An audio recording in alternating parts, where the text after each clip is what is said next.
C'est en 1907 qu'a été accordée la concession d'une ligne reliant Brigue, étape sur l'artère du Simplon, au hameau de Gletsch, au pied du glacier où le Rhône prend sa source. L'année suivante, cette concession fut prolongée vers Andermatt et Disentis, où devait s'établir la correspondance avec une ligne du chemin de fer Rétique en provenance de Coire. La compagnie Brigue-Fourcade-Disentis, BFD, fut fondée en 1910 à Lausanne. Des investisseurs français participaient à cette entreprise qui débuta les travaux en juin 1911. La première section fut mise en service de Brigue à Oberwald le 1er juin 1915, suivie par celle d'Oberwald à Gletsch le 1er juillet. Au-delà, de grosses difficultés attendaient les constructeurs. Il fallait à 2 reprises faire passer la voie ferrée à plus de 2000 mètres d'altitude pour franchir les cols de la Furka et de l'Oberalp. Le tronçon restant, de Gletsch à Andermatt et Disentis, fut enfin ouvert le 3 juillet 1926.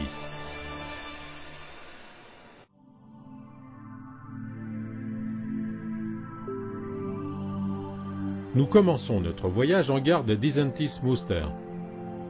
Un grand monastère bénédictin, fondé en l'an 765, domine ce village du canton des Grisons. À Disentis, les trains du FO donnent correspondance à ceux du chemin de fer Rétique.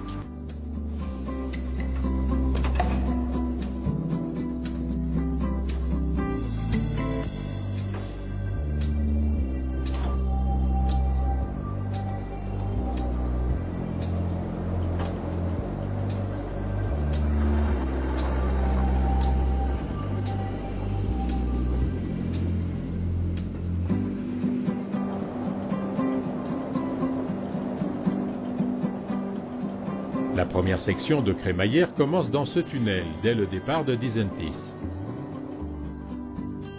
Le monastère actuel, avec ses 2 clochers, a été construit entre 1683 et 1695. Placé au pied des cols de Lukmanier et de l'Oberalp, le village de Disentis a tiré profit pendant plusieurs siècles des activités de transit. Depuis l'ouverture du tunnel ferroviaire du Saint-Gothard, il a fallu trouver une autre source de prospérité, le tourisme. Heureusement, cette activité bénéficie elle aussi des avantages du chemin de fer, grâce aux lignes des Rétiques et du Furka-Oberalp.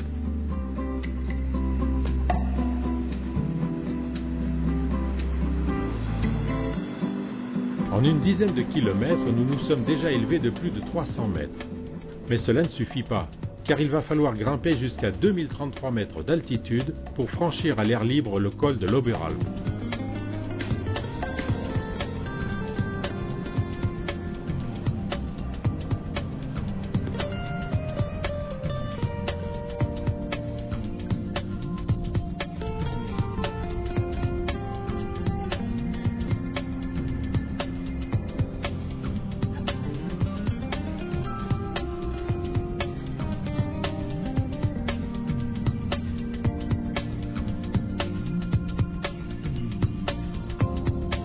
Le viaduc de Waldjouf, près de Dieny, marque le début de la 2e section équipée de la crémaillère.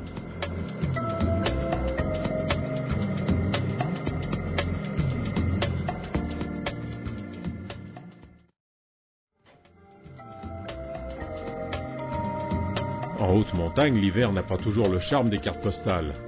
Ce jour-là, un véritable blizzard souffle sur la gare du col de l'Oberalp, à 2033 mètres d'altitude.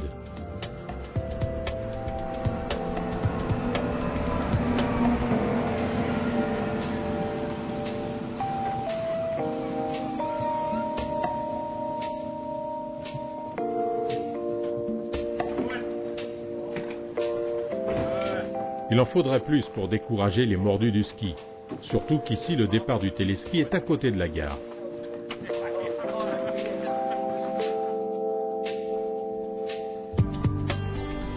C'est sous un soleil radieux, cette fois, que le fourgon DOH-44 numéro 94, baptisé Fiesche, arrive à Oberalp en provenance d'Andermatt.